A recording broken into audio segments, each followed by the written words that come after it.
এই শীতে মটরশুঁটি দিয়ে নানা রকমের জিনিস রান্না করা যায়। তো আমি আজকে মটরশুঁটির পোস্ত বানাচ্ছি বন্ধুরা। মটরশুঁটি দিয়ে আলু দিয়ে দেখো সুন্দর করে পোস্ত বানাচ্ছি। আর এদিকে আমার সবথেকে বড় জিনিস হচ্ছে টমেটো পোড়া, বেগুন পোড়া। তো টমেটো পোড়া, বেগুন পোড়া পোড়া হচ্ছে শীতকালের সবথেকে ফেমাস জিনিস। এটা না হলে চলেই না। আজকে মঙ্গলবার, আজকে ভগবানকে বেগুন পোড়া, টমেটো পোড়া, লঙ্কা পোড়া দিয়ে চটকে মেখে ভগবানকে আজকে নিবেদন করব। এটা আমার খুব ফেভারিট জিনিস। তো আজকে বেগুনটাকে ভালো করে তেল কাঁচা লঙ্কা দিয়ে সব কিছু মাখবো আর টমেটোটাকেও মাখবো।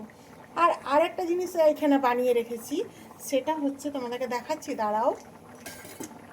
এই যে দেখো, লঙ্কা দিয়ে এটা কি বাটা বলো তো, বাটবো, এখনও বাটা হয়নি কমপ্লিট। তো এটা কি বাটা বলো তো হবে, এটা লাউ পাতা বাটা। লাউ পাতা বাটা আজকে ভগবানকে নিবেদন করবে। আজকে এই পর্যন্ত রান্নাবান্না করেছি, তো এখনও পর্যন্ত আর কিছু হয়নি। দেখা যাক কত দূর কী গোবিন্দ করায়। হরে কৃষ্ণ, হরি বল।